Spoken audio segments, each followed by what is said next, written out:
Iets helemaal anders nu, want de Limburgse maïsoogst zou wel eens de beste ooit kunnen zijn. De kwaliteit is goed en het volume is groot. En toch keldert de prijs. Het aanbod is te groot door het ideale weer. En dat is voor maïs veel regen en veel zon. Morgen gaan de laatste weken van de maïsoogst in. Vandaag staat er in Limburg hier en daar nog maïs op stam. Andere velden zijn al gedorst. Uit de eerste steekproeven blijkt dat de maïs een hoge voederwaarde heeft, dus veel zetmeel. En toch worden de maïsboeren hier niet voor beloond. De prijzen voor de maïs die liggen inderdaad lager dan de andere jaren.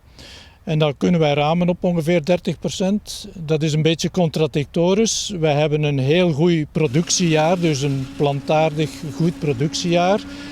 De opbrengsten zijn beter dan andere jaren. Maar door de inelasticiteit van de markt kennen wij hierdoor nu een prijsdaling.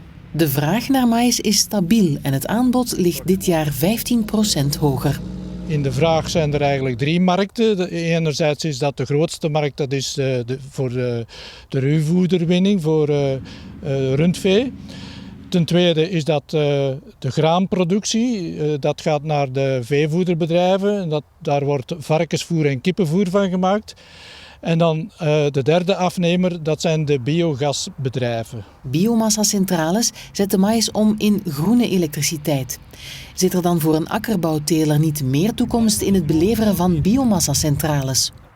Daar is in België weinig mogelijkheid voor, omdat wij een te kleine oppervlakte hebben om veel te kunnen leveren aan de biogasinstallaties. Dus de verhouding van areaal maïs in verhouding tot de veepopulatie, die ligt in België te eng.